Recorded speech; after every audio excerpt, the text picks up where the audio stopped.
Silks శ్రీరస్తు శుభమస్తు sale ప్రతి 25,000 రూపాయల కొనుగోలుపై ఒక గోల్డ్ కాయిన్ ఉచితం. ఫోక్ సాంగ్స్ తప్ప మిగతావి చేయడం చేత కాదు అనే కామెంట్కి మీ రిప్లై వచ్చింది కామెంట్స్. అందుకే డీలో నేను కొన్ని సాంగ్స్ చేశాను. ఇప్పుడు డోలే డోలే సాంగ్ కానీ ఇంకా కొన్ని అంటే ప్రాపర్టీస్ తో చేయడం కానీ వెస్టర్న్ కూడా చేశాను నేను. నాకు రాంది కూడా నేను ట్రై చేశాను, క్లాసికల్ కూడా చేశాను నేను. వాళ్ళు చూస్తే వాళ్ళకి అర్థం అవుతుంది. అంటే మాస్టర్ ఎలాగంటే అందరు ఇలా అంటున్నారు కదా, నువ్వు డిఫరెంట్ గా చేయాలి అభి కదా, అభి మాస్టర్ అలానే డిఫరెంట్ గా అలా అని కొంచెం డిఫరెంట్ గా చేయించాడు. ఇప్పుడు ఒకవేళ ఇవన్నీ టెలికాస్ట్ అయితే వాళ్ళకి అర్థమవుతుంది, ఓ జాను ఇది కూడా చేయగలరు. కానీ చాలా మంది నన్ను జాను చాలా బాగా చేసావురా, వేరియేషన్స్ కరెక్ట్. ఇప్పుడు డోలే డోలే సాంగ్ కి ఎక్స్ప్రెషన్స్ ఉన్నాయి. డోలే డోలే సాంగ్ ఎలా ఇవ్వాలి, చిన్నపిల్లలాగా డోలే డోలే అని ఆ సాంగ్ ఎలా ఉందో అలాగే ఇవ్వాలి కదా, అలా ఇచ్చిన తప్పే వీళ్ళకి. నాకు యాక్చువల్లీ డోలే డోలే కూడా ఎంత సాంగ్ చేయొచ్చు అని అనిపించింది, ఎందుకంటే మూవీలో అంత ఉండదు. అందుకే మాస్టర్ ఇప్పుడు గణేష్ మాస్టర్ కానీ శేఖర్ మాస్టర్ హన్సిక గారు కానీ వాళ్ళ వేరియేషన్స్ చూసారు కాబట్టి అన్ని మంచి కామెంట్స్ ఇచ్చారు. వాళ్ళు అంత పెద్ద మాస్టర్స్ అయితే ఇప్పుడు నేను ఎవరు అసలు వాళ్ళకి తెలియదు శివ గారు. నేను నార్మల్ గా ఒక ఫోక్ సాంగ్ నుంచి నాకు ఎందుకు సపోర్ట్ చేస్తారు, మరి బాగా చేస్తేనే బాగుందని చెప్తారు, బాగా లేకపోతే బాగాలేదని చెప్తారు కదా. మరి యాక్చువల్లీ ఒకప్పుడు పొలిటికల్ ఈవెంట్స్ కానీ పొలిటికల్ స్టేజెస్ మీద డాన్స్ చేసే అది వీడియో వైరల్ అని తెలుసా, అయ్యో రావా అనుకున్నాను. అవును, నేను ఏం చెప్తున్నాను మీకు, వెల్కమ్ డాన్స్ ఉంటుందా పెళ్లిలో, అలా వెల్కమ్ డాన్స్ చేస్తూ ఇలాంటి స్టేజ్ పర్ఫార్మెన్స్ చేస్తూ అప్పుడు తెలంగాణ ఉంటది కదా, అప్పుడు అలాంటి చేశాను. అలాంటి చేసి ఇక్కడికి వచ్చాను. నేను ఎంత కష్టపడి ఉంటే ఇక్కడికి వచ్చాను. ఎవరికైనా బుద్ధి ఉంది, ఎవరే చూడండి నాయన, కావాలంటే ఆ వీడియోస్ చూడండి. అలా చేసి ఇప్పుడు అక్కడి నుంచి డైరెక్ట్ టీవీ. నేను చాలా హ్యాపీ. కష్టాన్ని నమ్ముకుంటే, కళను నమ్ముకుంటే.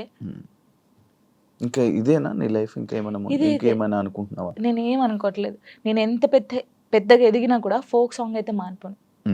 ఫోక్ సాంగ్స్ అది ఎంత చిన్న ఛానల్ అయినా పర్లేదు, నేను చేసేస్తాను. ఎందుకంటే నేను అక్కడ నుంచి వచ్చాను. ఏదో ఎదిగినా అని చెప్పేసి ఓ సారీ నేను ఫోక్ సాంగ్ చేయను అలా కాదు. ఎంత చిన్నదైనా సరే కానీ అది సాంగ్ సెలెక్ట్ చేసుకొని నేను చేస్తాను. ఇండస్ట్రీలోనే ఉంటాను. ఇండస్ట్రీలో కమిట్మెంట్ ఇష్యూస్ వస్తే నీకు కూడా వచ్చినట్టుంది? నాకు ఎప్పుడు రాలేదు. నాకు ఈవెంట్కి వెళ్ళినప్పుడు, ఎప్పుడు నెల్లూరు సైడ్, అది ఒక్కసారి వెళ్ళాను నేను నెల్లూరుకి. అసలు అటు ఈవెంట్స్కి వెళ్ళాను, తప్పని పరిస్థితి. అప్పుడు మనకి లిరి ఉన్నాడు చూసుకోవాలి. కానీ వెళ్ళినప్పుడు ఈ ఎవడో కూడా ఉంటాడు కదా, వాడు ఏంటంటే మనం కొత్త వాళ్ళం కాబట్టి వాడు అయ్యో ఈవెంట్ అయిపోయింది కదా, నేను స్టోరీలో కూడా పెట్టాను కదా, అదే ఏంటి మన డీలో లైవ్ స్టోరీ చేసినప్పుడు పెట్టాను.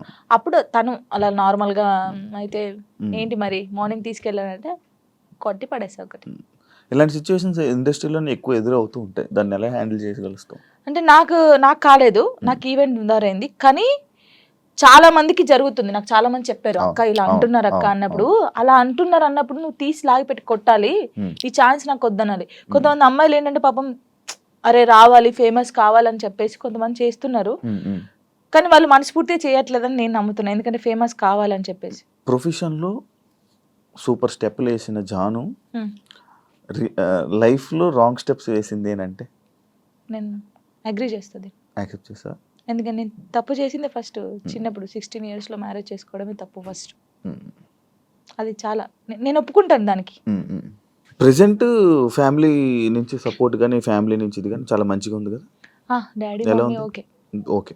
ఎందుకంటే వాళ్ళు ఇప్పుడు నాకు సపోర్ట్ అంటే ఎలాగంటే లిరిక్ చూసుకోవడం, నేను షూట్కి వెళ్ళడం కానీ వాళ్ళ దగ్గర ఉంచేసి వాళ్ళు ఇక్కడే ఉంటారు. డాడీ సింగరేణి ఎంప్లాయ్ అనమాట, యాక్చువల్లీ రిటైర్మెంట్ అయిపోయాడు. ఈ డాడీ వచ్చి ఒక 20 days ఉంటాడు, వెళ్తాడు. మమ్మీ కూడా 20 days ఉండి వెళ్ళిపోద్ది. అప్పుడు ఇంకా నా డాన్సెస్ ఉంటారు కదా, వాళ్ళని పెట్టడం, లేకపోతే మా చెల్ల ఉండడం, అలా ఉంచేసి వచ్చేస్తాను. జాను లిరి యాక్చువల్లీ కొంతమంది జాను లయరి జాను ఇలా అంటుంటారు కదా, పేరు ఏంటి జాను లిరి? నువ్వు ఎవరు పెట్టారా, నువ్వు పెట్టుకున్నావు? నేను పెట్టుకున్నాను. యాక్చువల్లీ నా పేరు ఝాన్సీ. ఝాన్సీయా? ఎంత మంచిగా ఉంది. టిక్ టాక్ వచ్చింది కదా అప్పుడు, టిక్ టాక్ వచ్చినప్పుడు నువ్వు టిక్ టాక్ బాధితురాలు బాగా చేసాడే. టిక్ టాక్ వచ్చినప్పుడు అందరూ వేరే వేరే పేర్లు పెట్టుకుంటారు. నేను ఝాన్సీ ఎందుకు పెట్టాను? నాకు కొడుకు పేరు పెట్టుకోవచ్చు కదా, వీని కూడా ఫేమస్ చేయాలి. నాకు అప్పుడు ఉండే లిరిన్ ఒక హీరోని చేయాలని ఉండే. సో అప్పుడు నా పేరు ఝాన్సీ కదా, నన్ను జాను అని పిలుస్తారు. సో వీని పేరు లిరిక్స్ అనమాట. ఒక పోయం లాగా వాడు నిలిచిపోవాలని చెప్పేసి లిరిక్స్ అని పెట్టాను. కానీ లిరి అంటారు అందరు. సో జాను లిరి అని పెడదామని జాను లిరి పెట్టాను. వాని పేరు నా పేరు కలిపి పెట్టాను. పెద్ద ఎంత మీ కొడుకుని మేము తిట్టుకోడు కదా, లిరిక్స్ ఏంటమ్మా నా పేరు. అస్సలు తిట్టుకోడు, వాడు చాలా హ్యాపీ ఫీల్ అవుతాడు. వాడు ఏమంటే పెద్ద అయిన తర్వాత జానమ్మ అని ఇలా నీ ఫోటో వేయించుకుంటాడు అంటాడు. అదే అది రీజన్, నువ్వు టిక్ టాక్ వల్ల నీ పేరు జానులిరి అయింది. సో నాతో పాటు నా కొడుకు కూడా ఉండాలి అని చెప్పేసి ఇద్దరు పేరు పెట్టేసుకున్నాను. ఓకే, చూసారా ఇలా టిక్ టాక్ వల్ల పేర్లు కూడా మారుతాయి. అయ్యయ్యయ్య. ఇప్పుడు డీకి వచ్చాక మీ పేరెంట్స్ చూసారా టీవీ డీ షో? చూసా. రియాక్షన్ ఏంటి, మీ ఊర్లో రియాక్షన్ ఏంటి? అసలు అందరు చాలా హ్యాపీ. మ్. జానమ్మ అక్కడికి వెళ్ళింది. మ్. మా ఊరు ఒక్క ఊరే కాదు, మ్. ఎన్ని ఊర్లు ఉన్నా అంత మంది జానమ్మ జానమ్మ జానమ్మ, అసలు నువ్వే గెలవాలి జానమ్మ, నువ్వు ఇంత ఇక్కడ దాకా వచ్చావు. చాలా నిజంగా చెప్తాను, నెగిటివ్ పక్కకు పడేస్తే నా కోసం చాలా మంది ఉన్నారు శివ గారు, నిజంగా చెప్తున్నాను. అది నా అదృష్టం. చాలా అవును, విలేజెస్ సైడ్ అటు నుంచి నీకు మంచి అస్సలు. సపోర్ట్ ఉంది. చాలా. యాక్చువల్లీ ఫోక్ యాక్టర్ కార్తిక్ రెడ్డితో హా, మీ బాండింగ్ ఏంటి? నా ఎలా? కొడుకు ఆ? నా కొడుకు అవునా, ఎలా మీ ఇద్దరికి? నార్మల్ గా టిక్ టాక్ టిక్ టాక్ లో వాడు సేమ్ నాకు డిబేట్ చేసేవాడు. డ్యూయెట్లు చేసేవాడా నీకు? డిబేట్ Okay, చేసేవాడు, okay. సేమ్ స్టైల్లో చేసేవాడు. మ్, వీడు ఎవర్రా బాబు బాగా చేస్తున్నాడు ఇలా గానీ. సై టీవీలో అప్పుడు ఒక సాంగ్ ఉండే, మెసేజ్ చేశాను అన్నకు చూపిస్తే ఓకేరా బాగున్నాడు చేపిద్దామంటే, అప్పుడు నాతో ఒక సాంగ్ చేస్తావనంటే అక్క నువ్వు నాకు మెసేజ్ చేసావా, ఓకే వస్తే. లాక్డౌన్ అప్పుడు వాడు హైదరాబాద్ నుంచి అక్కడికి పెద్దపల్లికి బండి మీద వచ్చాడు. వచ్చిన తర్వాత నీది మనసు నాని నానకలేది ఆ సాంగ్ చేసావు, అప్పుడు హిట్ సాంగ్ అది. నువ్వు పాడతావా? ఓ అబ్బా పాడు, ఊరికే అలాగన్నాడు. ఏదో ఒక సాంగ్ నువ్వు చేసిన 2000 సాంగ్లో నీకు నచ్చిన సాంగ్ ఒక్కసారి పాడవా జాను?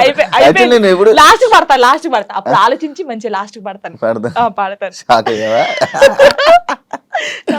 అలాగా వాడు మంచి బాండింగ్ నాకు. ప్రతిరోజు ఫోన్ చేస్తాడు, తిన్నామమ్మా, ఎక్కడున్నామమ్మా, జాగ్రత్త అమ్మా. స్టిల్ ఇప్పటికీ అసలు సచ్చిదాకా మేము విడిపోమా. ఇప్పుడు ఒకసారి ఫోన్ చేసాడా? ఇప్పుడు ఏమైనా చేసే ఉంటాడు కదా, Maybe. వీడియో కాల్ చేశాడు వచ్చే ముందు. అమ్మ ఎక్కడున్నావు అంటే, ఇలా ఇంటర్వ్యూకి వెళ్తున్నాను రా శివ గారు అంటే, శివ గారి దగ్గరికి వెళ్తున్నావా, జాగ్రత్త అమ్మా అన్నాడు. చాలా బాగుంటాడు వాడు. అవును, అంటే వాళ్ళకి అక్క ఉంది, ఆయన కూడా నన్ను ఒక సొంత అక్కలాగా అమ్మానే పిలుస్తాడు. ఎప్పుడు అమ్మానే పిలుస్తాడు.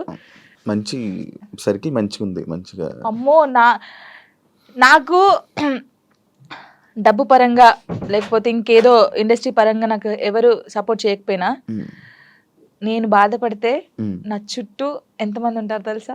ఇప్పుడు నేను బాధపడుతున్నాను, నేను ఎక్కువ ఒక్కదాన్నే ఉంటాను కదా, లిరి నేనే, నాకెవరు ఉండరు. సో నైట్ ఏంటంటే అన్ని ఆలోచనలు వస్తాయి మనకి. నాకు కూడా రాత్రి అయితేనే గుర్తొస్తాయి ఆలోచనలు. అలా ఉన్నప్పుడు నాకు సైడ్ డాన్సర్లు అన్నాను కదా, నేను అదృష్టవంతుని శివ గారు, నిజంగా చెప్తాను ఈ విషయంలో.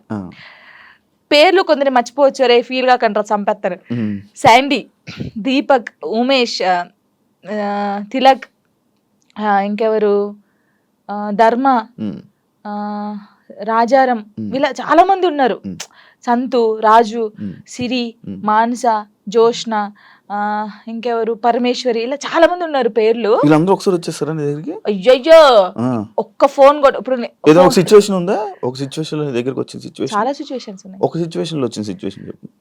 నార్మల్ గా కామెంట్స్ వచ్చాయి ఒక రోజు. కామెంట్స్ గురించి నేను ఎక్కువ బాధపడేదాన్ని. పట్టించుకుంటావా కామెంట్లని? ఫస్ట్ పట్టించుకున్నాను, తర్వాత పోరా అనుకున్నాను. అప్పుడు ఏడ్చుకున్నప్పుడు నేను ఫుల్ ఏడ్చేదాన్ని. ఏడ్చినప్పుడు వీళ్ళందరూ కొంచెం అక్కడక్కడే ఉంటారు కదా, షూట్స్కి వచ్చినప్పుడు కానీ ఫోన్ చేస్తారు ఒకరు, నా వాయిస్ వింటారు, ఒక్కొక్కరికి ఫోన్ చేస్తారు, కరెక్ట్ హాఫ్ అన్ అవర్ లో ఉంటారు, ఇలా చుట్టూ ఉంటారు. ఏమైందమ్మా, ఏమైందక్క, ఎందుకు ఏడుస్తున్నావు అక్క, మేము ఉన్నాం అక్క, ఇక్కడ ఇలా కూర్చుంటారు. నాకు వీళ్ళందరినీ చూసిన తర్వాత ఇంకా ఏడిపోతుంది అని ఒక్కొక్కరి దగ్గరికి వెళ్ళి ఎడుతా ఉంటారు. అందరూ ఇప్పుడు నేను ఇలా చైర్లో కూర్చున్నానా, రౌండ్ ఇలా ఇలా నిల్చుంటారు, ఇలా రౌండ్ గా కొంతమంది నిల్చుంటారు, కొంతమంది కూర్చుంటారు, ఏడ్చేస్తారు. వాళ్ళు కూడా ఏడ్చేస్తారు. నిజంగా చెప్తున్నాను, నేను నా లైఫ్ లో వీళ్ళు దొరకడం ఫుల్ హ్యాపీ. వాళ్ళు ఎక్కడున్నా సరే ఫోన్ చేస్తారు. నేను ఒకవేళ స్టేటస్ డల్గా పెడితే, ఏమైందక్క, ఎందుకు అలా ఉన్నావు, ఏడవద్దక్క, మేము ఉన్నాం కదా. వాళ్ళు ఉండరు తర్వాత సంగతి, ఎవరు పర్మనెంట్ గా ఎవరితో ఉండరు. నేను ఉంటాను. సరే ఇప్పటి నుంచి చూస్తాను మెసేజ్ వస్తుందా, కాల్ వస్తుంది.